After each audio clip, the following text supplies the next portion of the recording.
जय हिंद दोस्तों, आप सभी का स्वागत करता हूं आपके अपने परिवार रोजगार विद प्रमोद में।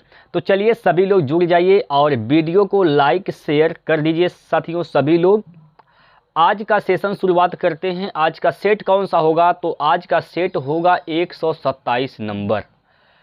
आज का सेट 127 नंबर होगा प्यारे साथियों। 12/9/2022 के पेपर में जो क्वेश्चन आया था थर्ड शिफ्ट में, वही क्वेश्चन हम लोग यहाँ पर लिए हैं। रुक्मिणी प्रकाशन का जो बुक आता है द प्लेटफॉर्म का वॉल्यूम 2 से यहाँ पर क्वेश्चन लिया गया है प्यारे साथियों। तो आप लोग अगर ये किताब लिए हैं तो प्रैक्टिस करते होंगे। जो सवाल फंसता है दोस्तों, आप लोग आसानी से उसको समझ सकते हैं कि उसका सलूशन क्या होगा। बेस्ट से बेस्ट सलूशन जो होता है दोस्तों, वही मैं आप लोगों को बताता हूं। तो चलिए शुरुआत करते हैं आज के पहले क्वेश्चन से। तो एक बार सभी लोग जल्दी से दबा के शेयर कर दीजिए, वीडियो को दबा कर शेयर करिए। जितने भी रेलवे के कैंडिडेट हैं, रेलवे की तैयारी करने वाले विद्यार्थी हैं, उन सभी तक वीडियो पहुंच सके। तो चलिए दोस्तों, ज़्यादा बात नहीं करेंगे, शुरुआत करते हैं पहले क्वेश्चन से। और पहला ही प्रश्न आपके सामने है, तो सभी लोग पेपर पेन लेकर बैठेंगे और आंसर को देंगे कमेंट बॉक्स में। चलिए बताइए इसका राइट आंसर क्या है। इसका राइट आंसर क्या है, सभी लोग जल्दी से कमेंट करके बता देंगे भाई। ईंधन के मूल्य में 3 क्रमागत महीनों में 15%, 12% और 10% की गिरावट होती है, लेकिन चौथे महीने में 25% की वृद्धि होती है।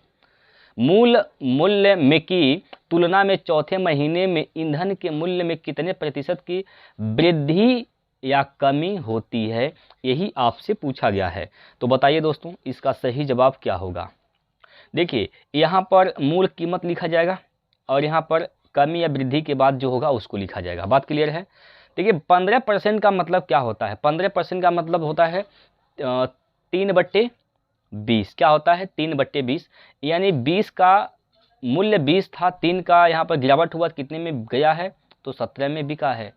12% का मतलब 3/25, यानी 25 इसका कीमत था, 25 कीमत था, 3 का गिरावट हुआ है, 3 की कमी हुई है, तो कितने में बिका है? 22 अनुपात में। ये सब अनुपात यहाँ पर निकाल रहे हैं, ठीक है। 10% का मतलब 1/10 होता है। 10% का मतलब 1/10 होता है, ठीक है। 10% का मतलब क्या होता है? तो 1/10 होता है, यानी 10 का सामान था, कीमत 10 था, 1 की कमी हुई तो कितने में बिका है? 9 में बेचा गया है। बात क्लियर है। फिर यहाँ पर आता है चौथे महीने की बात आती है, 25% की वृद्धि होती है। 25% की वृद्धि का मतलब क्या हुआ कि 25% का मतलब 1/4, यानी 4 का सामान था, 4 का सामान था, 1 वृद्धि यानी 5 में बिका है, ठीक है। बात क्लियर। चलिए, जो चीज़ कटेगा पहले उसको काट के हटाइए। तो 5 से यहाँ पर काट देंगे पहले नंबर, 5 से काटेंगे, 5 एकम 5, 5 पचे 25, 5 बार में यहाँ कटेगा। सब ये क्या है? रेशियो है दोस्तों, सब रेशियो है, ठीक है। और इसको 2 से काटेंगे तो 2 दूनी 4 हो जाएगा, और 2 से काटेंगे तो 11 बार में यहाँ पर कैंसिल आउट हो जाएंगे, ठीक है। अब देखिए गुना करना है, 20 × 5 × 10 × 2, तो 5 दूनी 10, 10 का गुना 10 में 100, 100 का गुना 20 में तो 2000। इसका जो मूल कीमत आ रहा है वो 2000 आ रहा था। अब यहाँ पर 17 का गुना 11 में, 11 का गुना 9 में, ऐसे करना है। तो 17 × 11 × 9 करना है। 17 9 153, 17 9 153 हो जाएगा। 153 का गुना किस में करना है? 11 में। तो क्या होगा यहाँ पर? देखिए इसका रेशियो निकालेंगे तो यहाँ पर 3 लिखिए, पहले 3 लिख देंगे, 3 5 8 हो जाएगा, और 5 + 1 6 हो जाएगा, और यहाँ पर 1, ठीक है। यानी कितना हो गया? 1683। कितने का छूट मिला है भाई? कितने की कमी हुई है? कितने की कमी हुई यहाँ पर देखिए, कितना का कमी? 10 में से 3 गया तो 7, और 9 में से 8 गया तो 1, 9 में से 6 गया तो 3, यानी 317 की कमी आती है। किस पर कमी है? तो 2000 पर, बटे 2000 कर देना है, बटे 2000। प्रतिशत में बदलने के लिए 100 से गुणा कर देंगे, ठीक है। परसेंटेज में बदलने के लिए 100 से गुणा करेंगे। 2 जीरो से ये 2 जीरो कैंसिल आउट होंगे, और यहाँ पर काटेंगे 2 से, 10 दूना 20 हो जाएगा। 2 से काटेंगे, 2 एक कम 2, और 2 5 10, 1 बचेगा, 2 8 16, 1 बचेगा, दशमलव लगाएंगे, हो जाएगा 2 5 10। 158.5 आएगा। जब 10 से भाग करेंगे, दशमलव 1 स्थान और आगे खिसक जाएगा। तो इसका राइट आंसर क्या हो जाएगा? 15.85%। 15.85% इस प्रश्न का सही जवाब होगा। और एक कमी आया है दोस्तों, तो कमी यानी option number D is the right answer. बोलिए, इसमें कोई डाउट अगर आपको कहीं लग रहा हो तो तुरंत आप लोग कमेंट करेंगे भाई। अगर आपको लग रहा हो कहीं डाउट है, समझने में दिक्कत है, तो तुरंत आप लोग कमेंट करेंगे। कोई डाउट नहीं है आप लोगों को? बताइए भाई, कोई दिक्कत परेशानी है तो बताइए। समझ में आ गया? बेहतरीन सा प्रश्न था दोस्तों। चलिए अगला जो क्वेश्चन है, प्रश्न नंबर 2 आप लोगों के सामने है। सभी लोग इसका उत्तर बताएंगे क्या होगा। जल्दी से टाइप करिए दोस्तों। 30 सेकेंड का टाइम लेना है आपको, 30 सेकेंड का समय लगाना है, 30 से 40 सेकेंड, 30 से 40 सेकेंड का समय लीजिए और जहां तक हो सके सर 1 मिनट के अंदर लगाइए, मतलब 50 सेकेंड तक आप लोग टाइम ले सकते हैं। प्रयास करिए 1 मिनट के अंदर ही सवाल लगाने को, ठीक है? 1 मिनट के अंदर सवाल लगाने का प्रयास करिए दोस्तों।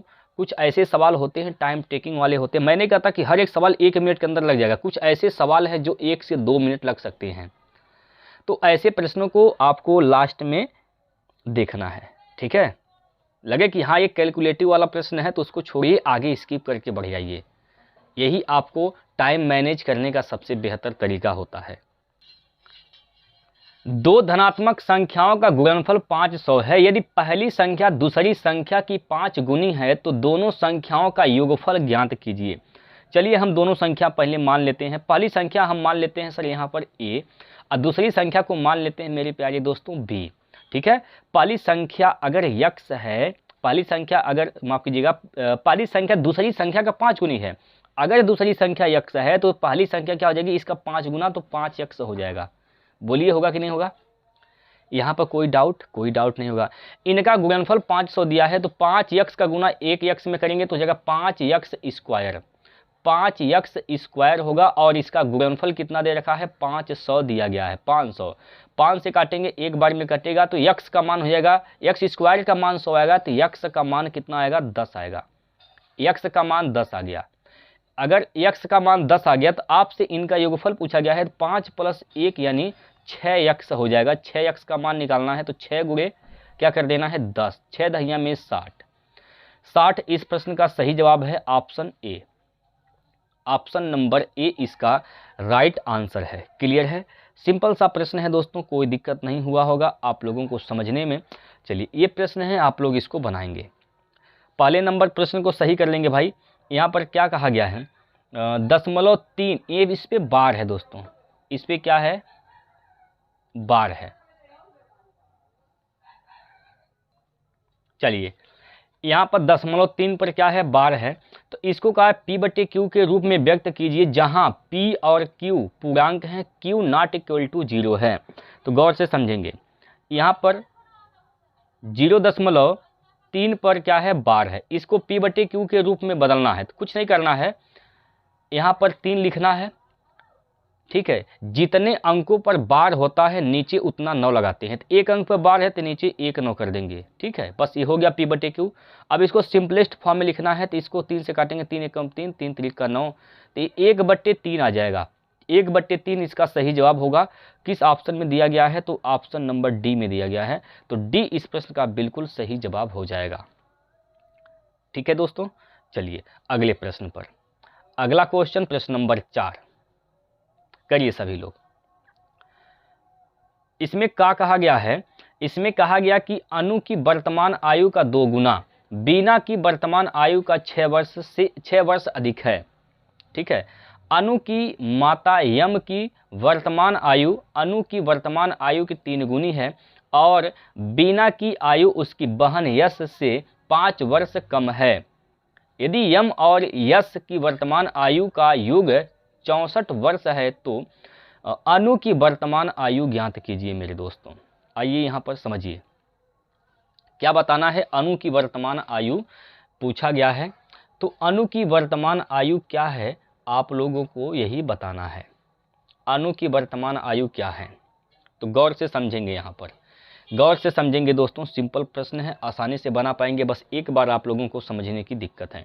देखिए अनु की वर्तमान आयु हम मान लेते हैं कि ए है, अनु की वर्तमान आयु मान लेते हैं ए है, ठीक है? लेकिन इसकी वर्तमान आयु का 2 गुना, अब इसका 2 गुना कर देंगे, ये हो जाएगा 2a बीना की वर्तमान आयु से 6 वर्ष अधिक है। बीना की वर्तमान आयु मान लेते हैं बी है, इससे 6 वर्ष ज़्यादा है कौन, अनु की आयु। तो 6 इसमें जोड़ देंगे, ये दोनों क्या हो जाएंगे आपस में बराबर, ये बराबर हो जाएंगे। यहाँ पर इसको जब लेकर आएंगे इधर 2a, b को जब इधर लाएंगे तो माइनस का b हो जाएगा और बराबर क्या होगा यहाँ पर 6। ये समीकरण बन गया, इसको समीकरण नंबर 1 मान लेंगे। बात क्लियर है, आगे पढ़ेंगे।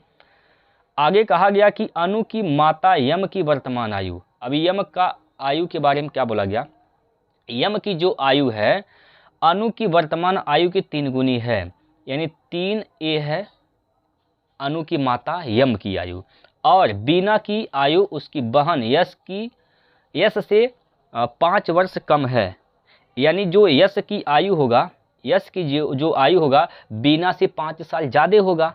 ठीक है, बीना से 5 साल ज़्यादा होगा, तो बीना b प्लस का 5 कर देंगे, ये है यश की आयु, उसकी बहन की आयु। ठीक है, चलिए अब आगे कहा गया कि यदि यम और यश की वर्तमान आयु का योग 64 है, इन दोनों का सम क्या है 64 दिया गया है, तो यहां से हम क्या कहेंगे भाई, यहां पर कहा जाएगा कि 3a प्लस का b प्लस 6 बराबर किसके है 64 के। ठीक है, तो 3a प्लस का b बराबर 64 में से 6 घटा देंगे तो क्या बचेगा 59 बचेगा, सॉरी क्या बचेगा भाई 58, क्या बचेगा 58 बचेगा। ये 14 घटाना है ना आपको, यहाँ पर 64 में से 6 घटाना है तो क्या बचेगा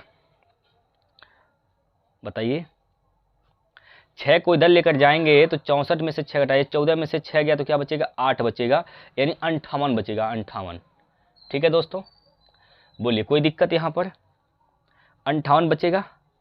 5 साल ज़्यादा है, सॉरी ये 5 साल ज़्यादा है दोस्तों, यहाँ पर 5 साल ज़्यादा है, तो यहाँ पर 5 है ना यहाँ पर। ठीक है, यहाँ 5 है, कोई नहीं दोस्तों, गलतियाँ होती रहती हैं। ठीक है, तो यहाँ पर क्या आ जाएगा, यहाँ पर 59 आ जाएगा 59। ठीक है, 59 आएगा भाई, 64 में से 5 घटाएंगे तो 59 बचेगा, और इसको कह देंगे समीकरण नंबर 2, ये समीकरण नंबर 2 हो जाएगा। बात क्लियर है, चलिए यहाँ तक कोई डाउट अगर है तो अभी आप लोग पूछ सकते हैं, कोई डाउट नहीं है। अब समीकरण 1 और समीकरण नंबर 2 को जोड़ देंगे, समीकरण 1 और समीकरण नंबर 2 को क्या करेंगे जोड़ेंगे, तो जोड़ेंगे तो होगा क्या, ये माइनस का b और प्लस का b कैंसिल आउट हो जाएंगे, और यहाँ 3a प्लस 2a तो मिलकर क्या हो जाएगा 5a, 5a हो जाएगा, 5a 59 प्लस यहाँ पर 6, 9 6 15 यानी 65 हो जाएगा। 5 से काटेंगे 13 बार में कैंसिल हो जाएगा, a का मान क्या आ गया 13 आ गया, a का मान मतलब अनु की जो वर्तमान आयु आया है कितना आ गया 13 वर्ष आ गया, तो 13 इसका सही जवाब यानी ऑप्शन नंबर सी हो जाएगा। ऑप्शन नंबर सी इस प्रश्न का राइट आंसर हो जाएगा। सिंपल प्रश्न है दोस्तों, आसानी से आप लोग समझ पाए होंगे। चलिए अगले क्वेश्चन की ओर, और अगला प्रश्न है आप लोगों के सामने। सबसे इम्पॉर्टेंट बात आपको बता दें दोस्तों, बहुत सारे विद्यार्थी कहते हैं सर पीडीएफ कहाँ से लें, पीडीएफ कहाँ मिलेगा। तो पीडीएफ के लिए आपको करना क्या है, टेलीग्राम चैनल हमारा है टेलीग्राम। ठीक है, इस टेलीग्राम चैनल को आप लोग, इस टेलीग्राम चैनल से आप लोग जुड़ जाइए, इसका लिंक डिस्क्रिप्शन में मिल जाएगा। ठीक है, आप लोग वहाँ से इससे जुड़िए और सारा का सारा पीडीएफ यहाँ से आप लोग प्राप्त कर सकते हैं, प्रैक्टिस करने के लिए सबसे बेहतर है दोस्तों। ठीक है भाई, तो चलिए, अभी तक आप लोगों ने लाइक भी नहीं किया है मेरे प्यारे दोस्तों, तो लाइक कर दीजिए दोस्त, आप सभी लोग लाइक कर दीजिए, लाइक शेयर, और चैनल को भी सब्सक्राइब करके रखिए। ठीक है, तो चलिए इसका आंसर आपने क्या दिया, आप लोगों ने लगा लिया होगा। संख्या 2.5 और 0.175 का लघुत्तम समापवर्तक ज्ञात कीजिए। देखिए इसको कैसे लगाएंगे, 2.5 को लिख सकते हैं 25/10 लिख सकते हैं भाई, 25/10, और 0.175 को लिख सकते हैं 175/1000 लिख सकते हैं। ठीक है, अभी देखिए इसको काट के छोटा कर दीजिए भाई, 5 से काटेंगे 5 दूनी 10, 5 से काटेंगे 5 पचे 25, ये हो जाएगा 5/2, ठीक है। और इसको काटिए 25 से, 25 साते 175, 25 चौका 100, 40 बार में कट जाएगा तो ये हो जाएगा 7/40। ठीक है। अब ये हो गया भिन्न। अब भिन्न का लस निकालने का तरीका क्या होता है, अंश का लस बटे हर का मस। तो 5 और 7 एक अभाज्य संख्या है, अभाज्य संख्याओं का लस उनका गुणनफल होता है। तो 5 साते 35 हो जाएगा, 35 इसका लसा हो जाएगा, बटे 2 और 40 का मौसा निकालेंगे तो क्या हो जाएगा, 2 हो जाएगा। 2 से भाग कर देंगे दोस्तों, 2 एक कम 2, 1 बचेगा हो जाएगा 15, 2 साते 14, फिर 1 बचेगा, दशमलव लगाएंगे हो जाएगा 10, 2 पंजे 10, यानी 17.5 इसका सही जवाब होगा। 17.5 option number A, option number A इस प्रश्न का बिल्कुल बिल्कुल सही उत्तर है। ठीक है दोस्तों, चलिए अगले क्वेश्चन पर, और अगला प्रश्न आप लोगों के सामने है, इसको लगाइए। देखिए, समीकरण x² प्लस x प्लस 12 बराबर 0 के मूलों की प्रकृति के संबंध में इनमें से कौन सा कथन सत्य है। मूलों की प्रकृति के बारे में पूछा गया है और आपसे पूछा गया तो आपको बताना ही है कि कौन सा कथन यहाँ पर सत्य होगा। चलिए दोस्तों, तो यहाँ पर आपको करना क्या है भाई, आपको विविधकर का फार्मूला लगाना है। d बराबर होता है b² माइनस 4ac, ठीक है, माइनस 4ac ये होता है विविधकर का फार्मूला। चलिए d बराबर क्या हो जाएगा, b का मान क्या है, यहाँ पर x का जो गुणांक होता है b का मान है, तो b का मान तो 1 है, b का मान क्या होगा, 1 होगा। बात क्लियर है, b का मान क्या होगा, b का मान 1 हो जाएगा। ठीक है, तो 1 का स्क्वायर करना है, माइनस 4 इंटू a कितना है, a का मान यहाँ पर 1 है, इंटू c का मान क्या है, तो 12 है, c का मान क्या है, 12 है। तो d का मान क्या होगा, 1 माइनस 12 चौक 48, 48 में से 1 घटाएंगे तो d का मान आ जाएगा माइनस का 47, माइनस का 47 क्या गया, माइनस 47, यानी d का जो मान आया है लेस देन 0 आया है। d का मान 0 से क्या है, छोटा है, d का मान क्या है, 0 से छोटा है। अब 3 बात आप लोग यहाँ से नोट कर लेंगे अपनी कॉपी में, 3 चीज़ें यहाँ पर आप लोग नोट कर लेंगे। पहला पॉइंट आप लोग नोट करिए दोस्तों, पहला पॉइंट आप लोग नोट करेंगे, अगर d का मान ग्रेटर देन इक्वल टू 0 है, एक कंडीशन ये बनता है, 3 कंडीशन बनते हैं, तीनों कंडीशन आप लोग अपने कॉपी में नोट कर लेंगे। ठीक है, अगर d का मान ग्रेटर देन इक्वल टू 0 है तो मूल वास्तविक और असमान या ऋणात्मक होगा। क्या होगा, मूल जो होगा वास्तविक होगा, मूल क्या होगा, मूल वास्तविक होगा और असमान या ऋणात्मक होगा। ठीक है, पहला कंडीशन ये हो गया। दूसरा कंडीशन आप लोग नोट करेंगे, दूसरा कंडीशन d का मान अगर 0 के बराबर आ गया, अगर d का मान 0 के बराबर है तो इसका कंडीशन क्या होता है, तो याद कर लेंगे, यहाँ पर मूल वास्तविक होगा और समान होगा। मूल क्या होगा, वास्तविक होगा, वास्तविक और क्या होगा, समान होगा। ठीक है, तीसरा कंडीशन नोट कर लेंगे, अगर d का वैल्यू लेस देन 0 आ गया, d का वैल्यू लेस देन 0 आ गया तो कोई वास्तविक मूल नहीं होगा, कोई वास्तविक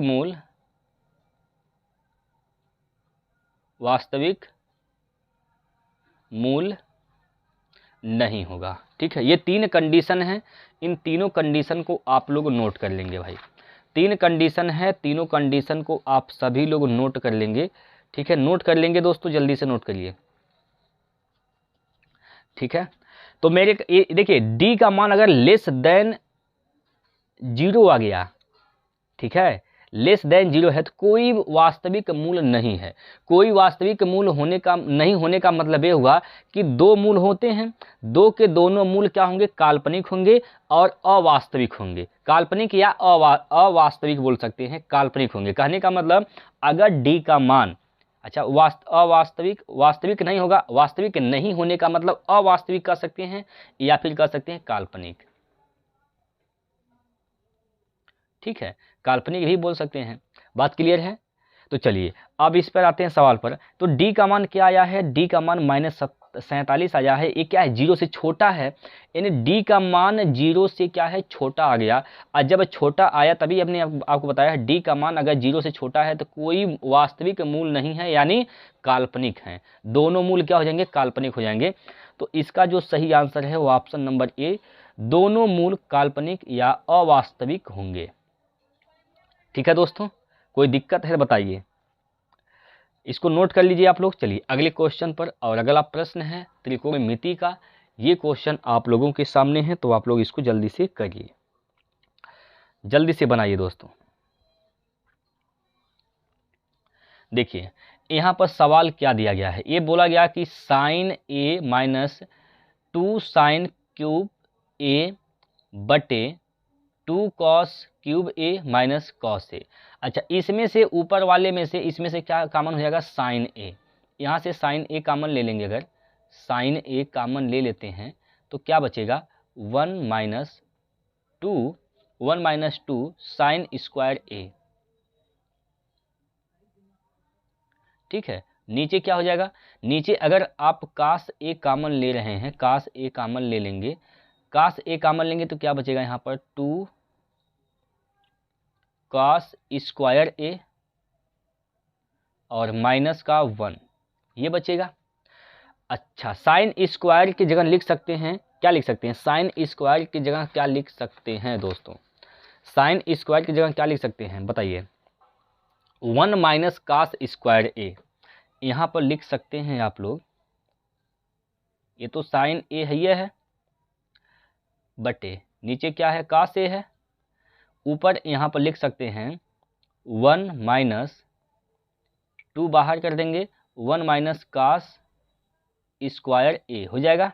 नीचे क्या होगा, नीचे क्या होगा, 2 कॉस स्क्वायर ए माइनस 1। ठीक है, चलिए आगे हल करते हैं। तो ये हो जाएगा साइन ए इंटू, अब यहाँ पर 2 का गुना करेंगे तो 2 का गुना 1 में करेंगे तो 2 हो जाएगा, और ये माइनस से प्लस हो जाएगा। तो 2 में से अगर आप घटाइएगा 1 तो माइनस का 1 बचेगा, तो ये हो जाएगा कॉस 2 कॉस स्क्वायर ए माइनस का 1 बटे नीचे क्या होगा भाई, नीचे तो होगा cos A into 2 cos square A minus 1। देखिए अब यहाँ पर देखेंगे गौर से, तो यहाँ पर 2 कॉस स्क्वायर ए माइनस 1 ऊपर है, वही नीचे है, तो खत्म हो जाएगा, ये तो कट जाएगा। साइन ए बटे कॉस ए तो हो जाएगा क्या, टेन ए। ठीक है, तो इसका आंसर भी क्या आ जाएगा, टेन ए आ जाएगा। तो ऑप्शन डी इसका सही हो जाएगा। ठीक है दोस्तों, डी नंबर ऑप्शन इसका सही जवाब हो जाएगा। चलिए अगला प्रश्न है, इसको करिए। देखिए इस सवाल में कहा गया है, इस सवाल में बोला गया है यहाँ पर कि किसी राशि पर 3 वर्ष में प्राप्त साधारण ब्याज राशि के हैं। सॉरी दोस्त, ये क्या हो गया भाई, सवाल तो मिस्टेक लग रहा है, एक मिनट इसको देख ले रहे हैं, क्वेश्चन क्या है। क्वेश्चन ये है कि किसी राशि पर 3 वर्ष में प्राप्त साधारण ब्याज राशि के, अच्छा राशि के बाद यहाँ पर है क्या चीज़, राशि के 2/5, राशि के 2/5 है। ठीक है, वार्षिक ब्याज की दर ज्ञात कीजिए, ये भाग जो है यहाँ पर था। ठीक है भाई, तो चलिए राशि का अब जानते हैं दोस्तों, साधारण ब्याज का फार्मूला क्या होता है, यस आई बराबर होता है PRT/100। ठीक है, ब्याज क्या है, तो ब्याज इसका 2 है, मूलधन क्या है 5 है, दर निकालना है, समय कितना है 3 वर्ष है, बटे क्या हो जाएगा 100, 5 से काटेंगे 20 5 100, 20 का गुना 2 में 20 दूना 40, तो R का मान क्या हो जाएगा 40/3 हो जाएगा, 40/3%, 40/3% डी ऑप्शन। ठीक, अगला क्वेश्चन लगाइए। अगला प्रश्न है यहाँ पर आपके सामने दिया गया है, तो आप लोग इसको जल्दी से बनाएंगे। क्या होगा इसका सही जवाब, बताइए जल्दी से। देखिए इस सवाल में क्या बोला गया, वह द्विघात समीकरण ज्ञात कीजिए जिसके मूलों का योगफल 3 और मूलों का गुणनफल 2/5 है। गौर से समझेंगे। देखिए दोस्त, मूलों का योग दिया है, गुणनफल भी दे रखा है। समीकरण का, द्विघात समीकरण का ये फार्मूला क्या होता है, कैसे बनता है, तो x² माइनस मूलों का योग यानी alpha plus beta into x होता है, प्लस मूलों का गुणनफल यानी alpha into beta equal to 0। यह स्टैंडर्ड समीकरण होता है, द्विघात समीकरण। ठीक है, स्टैंडर्ड द्विघात समीकरण ऐसे होता है। तो देखिए x² माइनस मूलों का योग क्या है 3/5 है, तो माइनस माइनस प्लस हो जाएगा 3/5x हो जाएगा, 3/5x माइनस प्लस मूलों का गुणनफल क्या है 2/5 है, तो यहाँ पर 2/5 आ जाएगा, बराबर में क्या 0। 5 लघुत्तम लेंगे तो यहाँ हो जाएगा 5x² और प्लस का 3x प्लस का 2 बराबर 0। 5x² plus 3x plus 2, 5x² plus 3x plus 2, यानी डी ऑप्शन में है और यही इसका सही जवाब होगा। ठीक है प्यारे विद्यार्थियों, बोलिए इसका सही आंसर क्या हो जाएगा, तो ऑप्शन नंबर डी। चलिए अगला प्रश्न, इसको लगाइए।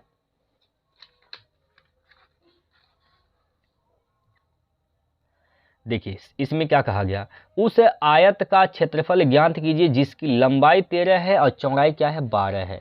अब बताइए दोस्तों, इतना सिंपल प्रश्न पूछा गया है, इससे सिंपल क्या होता है भाई, आयत का क्षेत्रफल क्या होता है L इंटू बी।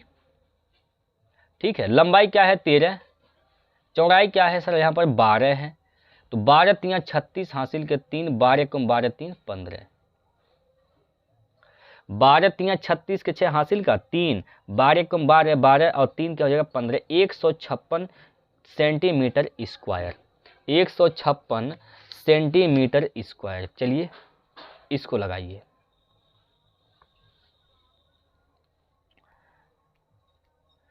पाँच वर्ष पहले ए, बी और सी की औसत आयु 35 वर्ष थी। भाई 5 साल पहले 35 वर्ष था, 5 साल पहले क्या था 35 वर्ष था उनकी औसत आयु।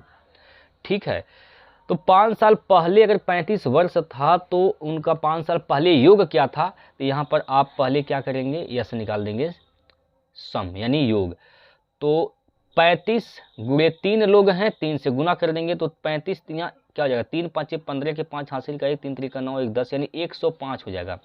ये 5 साल पहले का योग है, तो आज का योग क्या हो जाएगा, इसमें 5 साल तीनों की उम्र बढ़ेगा तो 15 साल इसमें जोड़ देंगे तो 15 और 105 120 हो जाएगा। ये वर्तमान का क्या निकल गया, उनका आयु का योग निकल गया वर्तमान का। अब से 5 वर्ष बाद ए और सी की औसत आयु 48 वर्ष होगी। अब से 5 वर्ष बाद ए और सी की औसत आयु 48 वर्ष होगी दोस्तों, अब से 5 साल बाद। ठीक है, अब से 5 साल बाद ए और सी की औसत आयु क्या हो जाएगी 48 वर्ष हो जाएगी। तो ए और सी का सम क्या हो जाएगा, ए और सी का सम क्या होगा, यहाँ पर ए और सी का सम क्या हो जाएगा, ये सम किसका है ए प्लस सी का है, तो 48 दूना क्या हो जाएगा 96, 48 दूना 96 हो जाएगा। ये कब का है, अब से 5 साल बाद, तो 5 साल पहले अगर जाएंगे आप वर्तमान में, भाई ये वर्तमान है, ये 5 साल बाद है, अब 5 साल बाद से अगर पीछे जाएंगे तो वर्तमान पहुंचेंगे, यानी आपको 5 साल ए की आयु 5 साल सी की आयु घटाना पड़ेगा, यानी टोटल आप यहाँ से 10 घटा देंगे तो ये वर्तमान आयु पता चल जाएगा किसका, ए और सी का। तो घटाएंगे यहाँ पर क्या हो जाएगा 86। ए बी सी का वर्तमान आयु का योग है, ए और सी की वर्तमान आयु का योग है। अब आपसे ये पूछा गया है अब से 3 वर्ष बाद बी की आयु बताइए। पहले ई पता करिए दोस्तों, ये किसका है, ए बी सी तीनों का योग है। पहले ही पता करिए कि बी का वर्तमान आयु क्या है। घटा दीजिए, यहाँ से घटाएंगे दोस्तों तो क्या होगा 120, यानी यहाँ पर घटाएंगे 10 में से 6 गया तो क्या बचेगा 4 बचेगा, 11 में से 8 गया तो 3 बचेगा। यानी वर्तमान में बी की आयु क्या है 34 साल है। तो अब से 3 वर्ष बाद 3 साल बाद अब जाएंगे तो 3 साल जोड़ देंगे तो 34 + 3 क्या हो जाएगा 37 वर्ष। अब से 3 साल बाद बी की आयु क्या हो जाएगी 37 वर्ष हो जाएगी। क्या होगा दोस्तों 37 वर्ष। अगला प्रश्न है, बनाइए।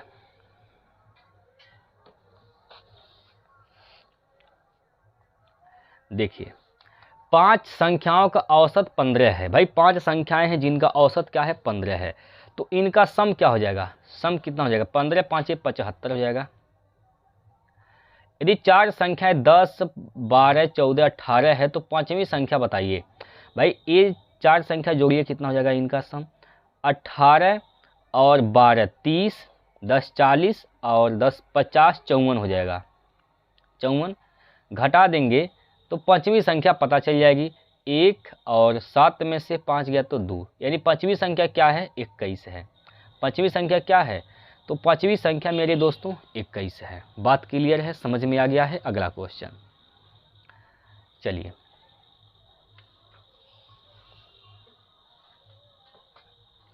अगला जो प्रश्न दिया गया है आप लोग इसका आंसर बताइए क्या होगा।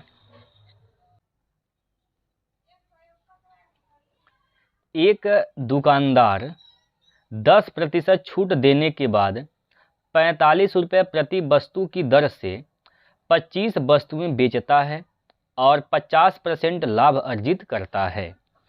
यदि छूट नहीं दी जाती है तो प्राप्त प्रतिशत लाभ ज्ञात कीजिए। 2 दशमलव स्थान तक पूर्णांकित करना है। तो चलिए यहाँ से आप क्या निकालेंगे, MP mark price, SP selling price, CP cost price यानी क्रय मूल्य निकाला जाएगा। भाई छूट किस पे देते हैं, तो छूट अंकित मूल्य पर दिया जाता है। 10% का छूट है, 10% का मतलब 1/10।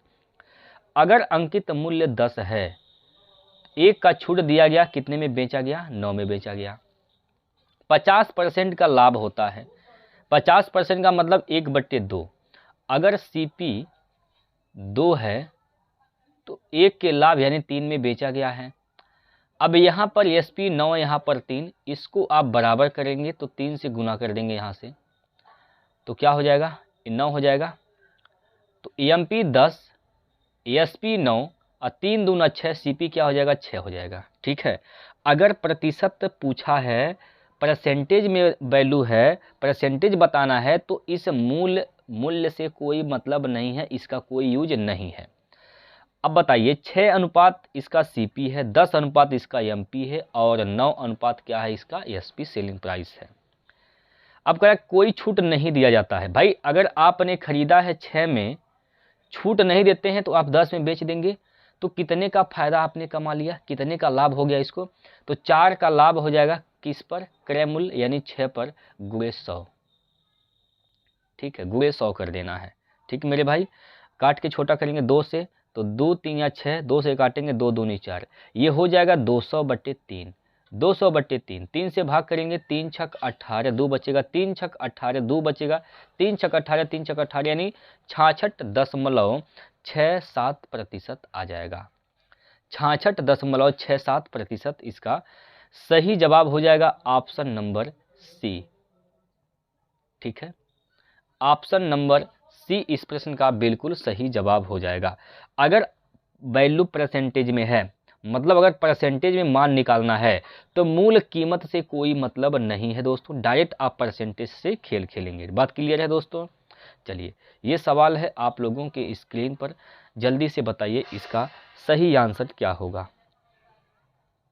चलिए भाई, प्रेक्षण 20, 23, 25, 30, 20, 31, 32, 35, 20, 41, 42, 43, 20, 20 और 20 की माध्यिका बताना है। भाई माध्यिका क्या होती है, बीच की संख्या होती है माध्यिका। माध्यिका निकालने के लिए याद रखेंगे आप दिए गए आंकड़ों को आप आरोही या अवरोही क्रम में जमाएंगे। किस क्रम में? या तो आरोही या फिर अवरोही क्रम में सजाएंगे। तो आप सजा दीजिए इसको आरोही क्रम में। तो आरोही क्रम में सजाइए भाई। 20 को पहले लिखा जाएगा सबसे छोटा सबसे पहले। तो 20 कितनी बार हैं? जितनी बार हैं उसको पहले लिखेंगे। 20 कितनी बार है? 2 3 4। कितनी बार है 20? यहाँ पर देख लीजिए पहले। 1 और 2 3 4 5 6 बार है। 4 बार हो गया। 5 6 बार 20 हो गया। ठीक है, 6 बार 20 हो गया। 20 के बाद क्या है? 23 है। 23 कितने हैं? 1 है। 23 के बाद क्या है? 25 है। 25 कितना है? 1 है। 25 के बाद क्या है? 30 है। 30 कितना है? तो 1 है। 30 के बाद 31 है। 31 कितना है? 1 है। भाई 31 यहाँ पर है, 1 है। 31 के बाद 32 है। 32 के बाद क्या है? 35। इसको थोड़ा सा छोटा कर दे रहे हैं दोस्तों।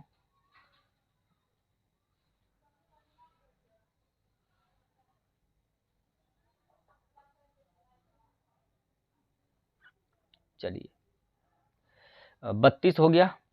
32 के बाद क्या है? तो 32 के बाद 35 भी है। यहाँ पर देखिए 35 भी है। 35 लिखा जाएगा। 35 के बाद क्या है? तो 41 है। 41 के बाद क्या है? 41। 41 के बाद क्या है? 42 है। लिखा गया सारा का सारा डाटा। अच्छा कुछ और बचा है? अभी 43 भी बचा है। तो 43 भी यहाँ पर लिख देंगे। ठीक है, लिखा गया 43 भी हो गया। चलिए अब इसको गिन लीजिए कितने हैं। 1 2 3 4 5 6 7 8 9 10 11 12 13 14 15 है। यानी 7 इधर छोड़ना है, 7 इधर छोड़ना है। 1 2 3 4 5 6 7, यानी यहाँ से यहाँ तक छोड़िए 7 इधर। 1 2 3 4 5 6 7, यहाँ से इधर छोड़िए। बीच में कौन आ गया? तो बीच में आ गया कौन? 25। तो इसकी माध्यिका क्या हो जाएगी? 25। 25 इसकी माध्यिका, यानी बी ऑप्शन इसका सही हो जाएगा। ठीक है, बी ऑप्शन इसका सही जवाब हो जाएगा दोस्तों। चलिए अगला प्रश्न है, इसको बनाइए।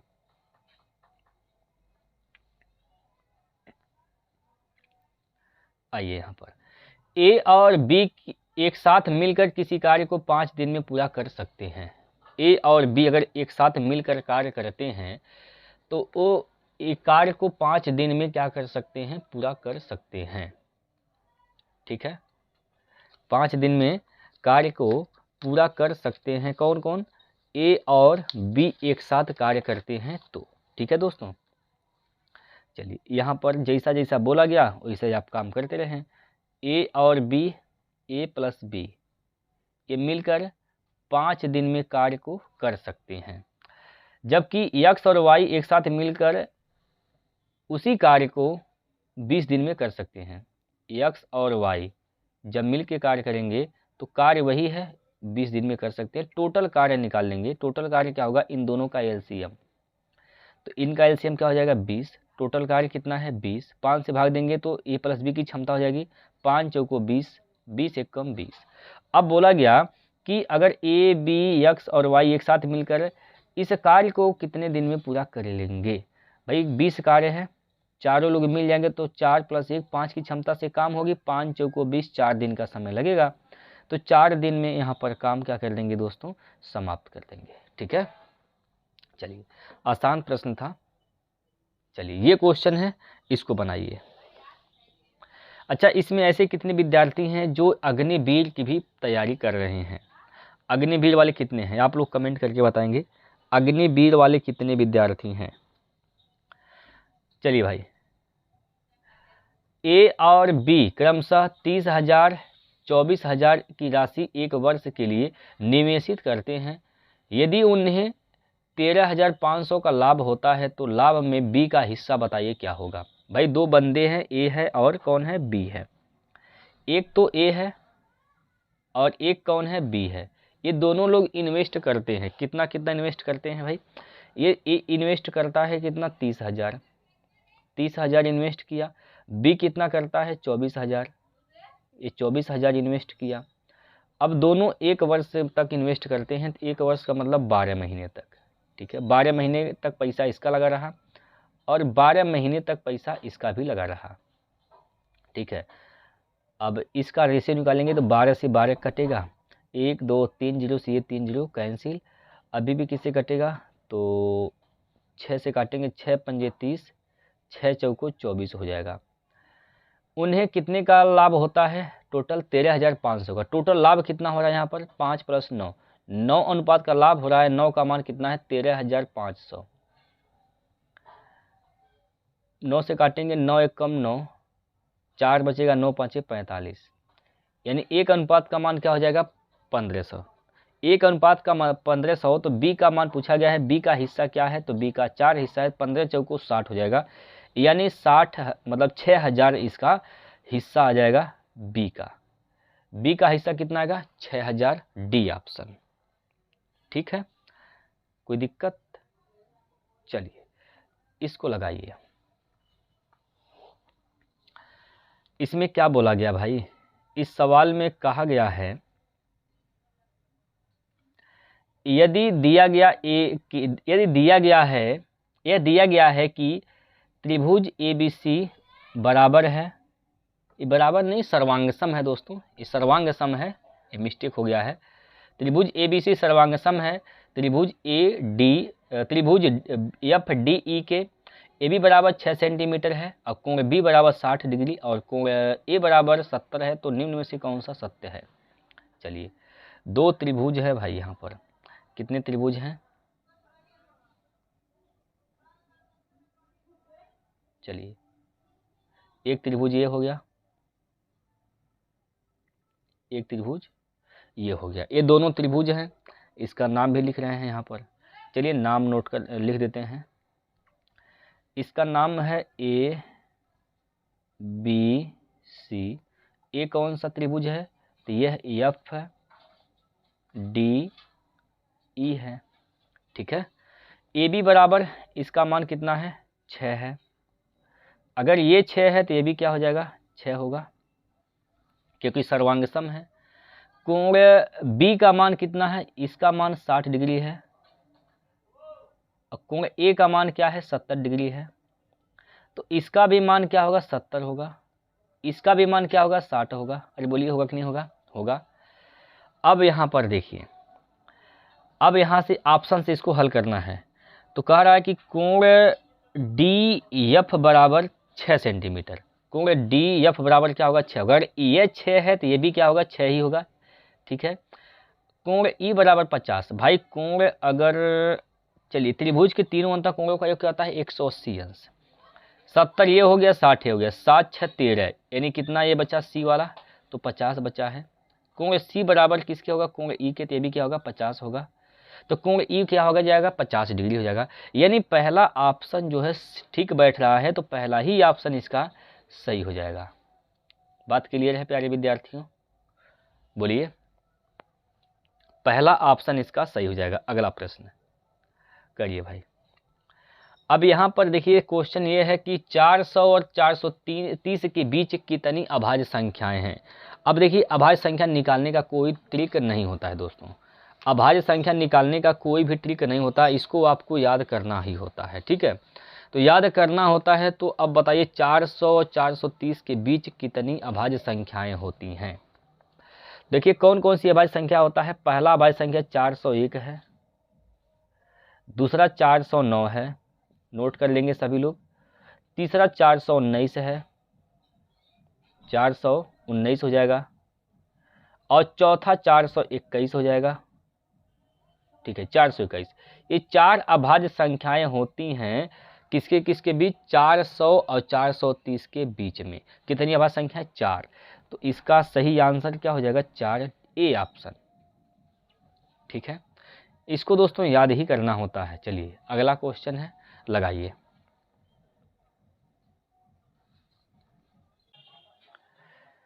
चलिए भाई, एक बेईमान डीलर अपने माल को क्रय मूल्य पर बेचने का दावा करता है, लेकिन 1 किलोग्राम बाट के बजाय 800 ग्राम बाट का उपयोग करता है, उसका लाभ प्रतिशत बताइए।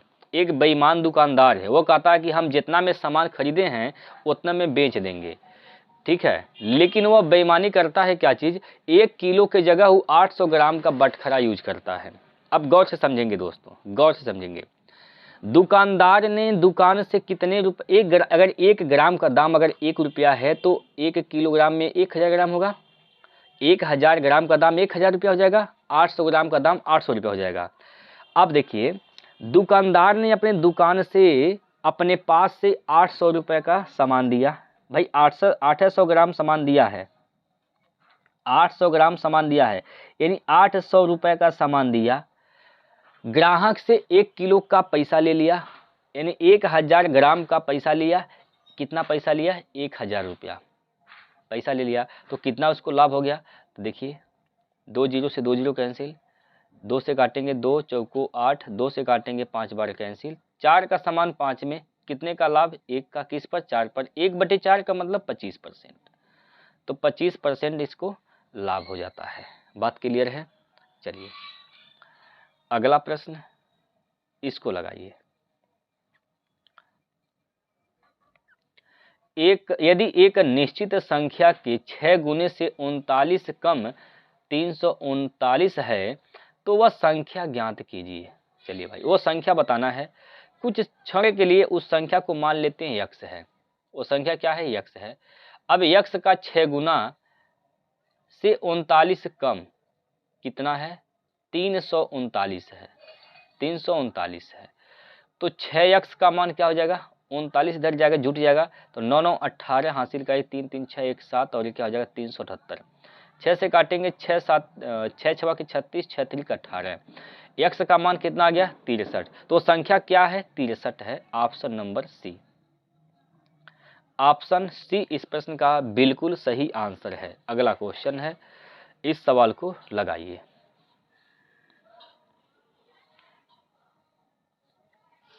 इस सवाल को आप लोग लगाइए भाई। ए एक निश्चित कार्य को उतने ही समय में पूरा कर सकता है जितने समय में बी और सी एक साथ मिलकर उस कार्य को पूरा कर सकते हैं। यदि ए और बी एक साथ मिलकर उस कार्य को 20 दिन में पूरा कर सकते हैं और सी अकेले उस कार्य को 60 दिन में पूरा कर सकता है, तो बी अकेले उस कार्य को कितने दिन में पूरा कर सकता है। चलिए भाई आइए, यहाँ पर क्या बोला गया कि ए और बी एक साथ मिलकर उस कार्य को 20 दिन में पूरा कर सकते हैं और सी अकेले 60 दिन में। कौन कौन, ए और बी अगर मिलके कार्य करते हैं तो उस कार्य को 20 दिन में पूरा कर सकते हैं। अगर सी अकेले कार्य करता है तो उसको 60 दिन में पूरा कर सकता है। टोटल कार्य क्या हो जाएगा, तो टोटल कार्य यहाँ पर 60 होगा, 20 3 60, 60 एकम 60 निकल गया। बोलिए यहाँ तक कोई दिक्कत है तो बताइए, बोलिए दोस्तों, यहाँ तक कोई दिक्कत है तो आप सभी लोग पूछ सकते हैं। चलिए अब यहाँ अगर बात करें हम लोग ए प्लस बी प्लस सी, तीनों की क्षमता क्या हो जाएगी, 3 + 1 यानी 4 हो जाएगा। तीनों की क्षमता क्या हो जाएगी, 4 हो जाएगी। ठीक है, तीनों का क्षमता क्या आएगा, तो 4 आ जाएगा भाई। ठीक है, बोलिए, तीनों की क्षमता 4 आ जाएगी। इसमें बोला गया कि बी और सी एक साथ मिलकर उस कार्य को पूरा कर सकते हैं जितने समय में क्या बोला, ए एक निश्चित कार्य को उतने समय पूरा कर सकता है जितने समय में बी और सी एक साथ मिलकर कार्य को पूरा कर सकते हैं। यानी ए का जो क्षमता होगा, ए का जो क्षमता होगा बी और सी की क्षमता के बराबर होगा। तो बी और सी की जगह लिख सकते हैं ए बराबर 4, तो ये हो जाएगा 2a बराबर 4। तो a का मान क्या हो जाएगा, 2 हो जाएगा। a का मान क्या हो जाएगा, 2 हो जाएगा। भाई अगर a की क्षमता 2 है, a प्लस b की क्षमता 3 है, तो b की क्षमता क्या हो जाएगी, 1 हो जाएगी। b की क्षमता क्या हो जाएगी, तो 1 हो जाएगी। ठीक है, अब b अकेले वही कार्य करेगा, भाई 60 कार्य टोटल है, b अकेले करेगा a की क्षमता से, तो 60 दिन का समय लग जाएगा। कितने दिन का समय लगेगा दोस्तों, 60 दिन का। बात क्लियर है, कितने दिन का, तो 60 दिन का समय लग जाएगा। सी ऑप्शन इसका सही है। कोई इसमें डाउट है तो बताइए। चलिए अगला प्रश्न है, इसको लगाइए। इस सवाल में कहा गया है भाई, दी गई आकृति में P समांतर Q है और L एक तिर्यक रेखा है जो P और Q को निर्दिष्ट कोण बनाते हुए प्रतिच्छेद करती हैं। 5x - y का मान ज्ञात करना है। आइए यहाँ पर सभी लोग भाई ध्यान दीजिएगा, गौर से समझेंगे दोस्तों। ये जो कोण है आप देख पा रहे हैं, इस कोण को ध्यान से समझिए। ये दोनों कोण क्या है? एकांतर कोण। एकांतर कोण क्या होते हैं? बराबर होते हैं।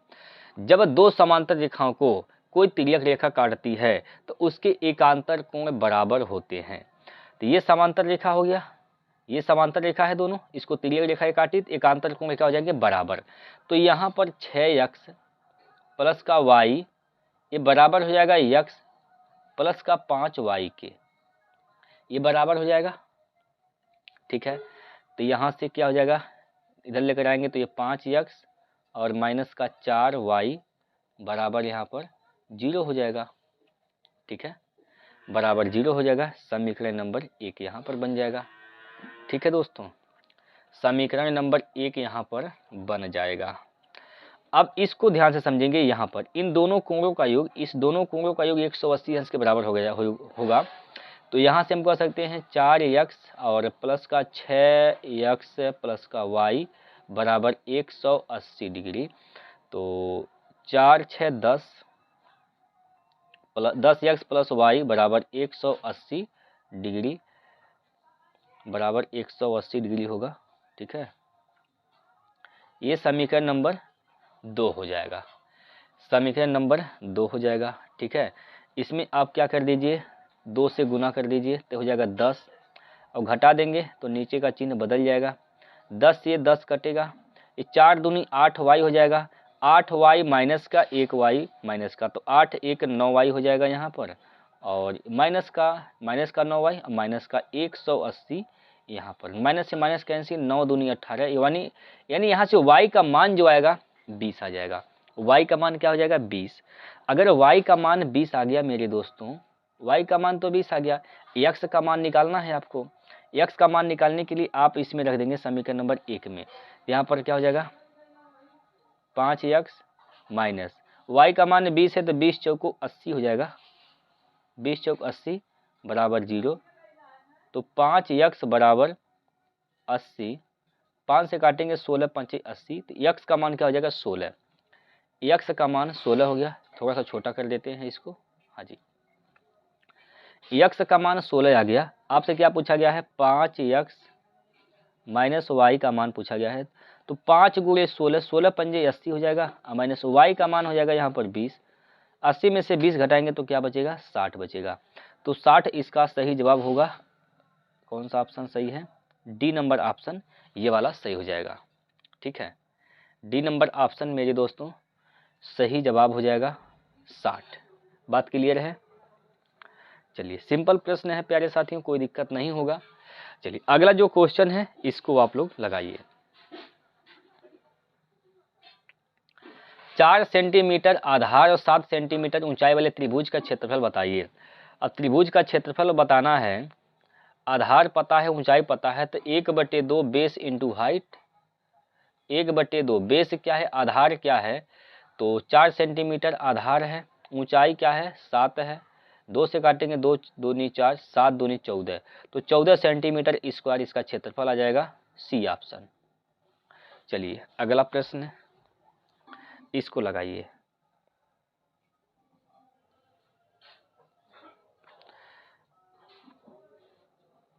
इसका आंसर बताइए जल्दी से, क्या होगा?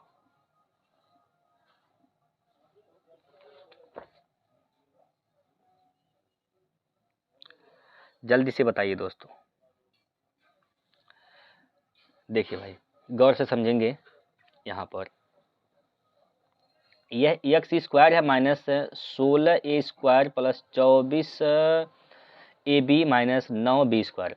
इसको लिख सकते हैं एक्स स्क्वायर माइनस, ये क्या है? 4a और माइनस, अगर आप माइनस कॉमन ले रहे हैं भाई तो क्या हो जाएगा, माइनस कॉमन लेंगे, अगर माइनस कॉमन लेंगे यहाँ पर तो ये 4a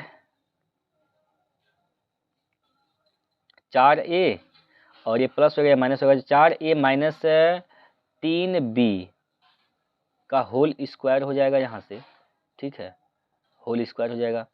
अब यहाँ से a square minus B square, तो एक कोष्ठक में दोनों जुटेगा, तो x plus 4a minus 3b, और एक कोष्ठक में दोनों घटेगा, x माइनस 4a और प्लस 3b, ये हो जाएगा x plus 4a minus 3b, x plus 4a minus 3b, x plus 4, ये तो नहीं होगा और ये भी नहीं होगा, ये भी नहीं होगा, x plus 4a minus 3b, x plus 4a minus 3b यहाँ पर मिल रहा है, और x minus 4a plus 3b, x minus 4a, अच्छा सॉरी दोस्तों,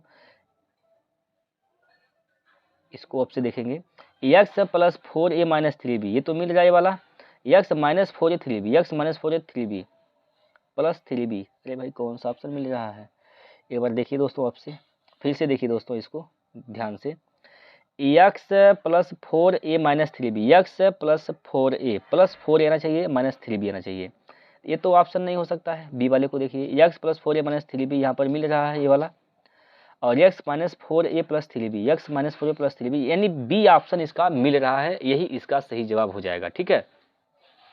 चलिए अगला प्रश्न,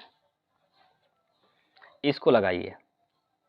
इस सवाल में क्या कहा गया है, यदि 140 विद्यार्थी साइकिल का उपयोग करते हैं तो कक्षा में विद्यार्थियों की कुल संख्या बताइए। साइकिल से उपयोग करने वाले कितने विद्यार्थी, 8%, 8 का मान कितना है, 140 है, तो 100 का मान क्या हो जाएगा, 140 बटे 8 गुणे 100, ठीक, 4 से 4 दूनी 8, 4 से काटेंगे 25 बार में कटेगा, 2 से काटेंगे 70, 25 सात 175, 175 यानी कौन सा ऑप्शन है, सी ऑप्शन हो जाएगा सही, ठीक है। अगला प्रश्न देखिए, दिया गया ग्राफ दिल्ली में 4 महीने में पेट्रोल की प्रति लीटर कीमत का विवरण प्रदान करता है, ग्राफ का अध्ययन करें और प्रश्न का उत्तर दें। जनवरी से अप्रैल तक पेट्रोल की दर में अनुमानित प्रतिशत वृद्धि ज्ञात की। जनवरी से अप्रैल तक, भाई जनवरी ये है, अप्रैल ये है, कितना का वृद्धि हुआ है यहाँ पर देखिए, 90 से कितना, ये 90 है, 90 से कितना का वृद्धि हुआ, 105 का, कितना बढ़ा है यहाँ पर, कितना बढ़ा है, 15 का वृद्धि हुआ किस पर, 90 पर गुणे 100, 0 से 0 कैंसिल, 3 त्रिका 9, 3 पाँचे 15, 50 बटे 3, तो 16 3 48, 16.2 बचेगा, और 3 से काटेंगे, 3 छक 18, 3 छक 18, यानी 16.66 आएगा, लगभग ये 17% आ जाएगा, कितना, लगभग में 17%, तो कौन सा ऑप्शन सही होगा, ए ऑप्शन इसका सही हो जाएगा, ठीक है, लगभग 17%। चलिए अगला प्रश्न है, लगाइए इसको, प्रश्न नंबर 27वां, और यही होगा लास्ट क्वेश्चन। यहाँ पर क्या दिया गया, देखिए क्वेश्चन ये है, 10 पर घात 0 है, प्लस 21 पर घात क्या है, 0 है, माइनस 7 पर घात क्या है, 0 है, प्लस 3 पर घात 0 है, ठीक है, गुणे 5 पर घात 0 है। किसी भी संख्या पर 0 घात है तो उसका मान 1 होता है, तो हो जाएगा 1 प्लस 1 माइनस 1 प्लस 1 गुणे 1, ठीक, 1 1 से कैंसिल, 1 प्लस 1 यानी 2, 2 का गुणा 1 में करेंगे तो हो जाएगा 2, तो इसका जो आंसर आएगा वह 2 आएगा, यानी option number B, option number B इस प्रश्न का सही जवाब हो जाएगा, ठीक है। देखिए दोस्तों, किसी भी संख्या पर अगर घात शून्य है, जैसे मान लीजिए अगर x है, इस पे घात शून्य है, तो इसका मान क्या हो जाएगा, 1, कोई भी संख्या है, कुछ भी है, अगर उस पर घात शून्य है तो उसका मान 1 होता है, तो इस बात को आप लोग याद रख लेंगे। तो हमने यहाँ पर 27 क्वेश्चन किया है, अब आप लोगों की बारी आती है, आप लोग बता दीजिए इन 27 प्रश्नों में से आपने कितने प्रश्न खुद से बना पाए हैं, कमेंट बॉक्स में आप लोग आंसर अपना बताएंगे। ठीक है दोस्तों, आपका क्या स्कोर रहा कमेंट बॉक्स में ज़रूर बताइएगा। तो आज के लिए इतना ही रखते हैं, फिर कल मिलते हैं अगले सेट को लेकर। तब तक के लिए जय हिंद, जय भारत।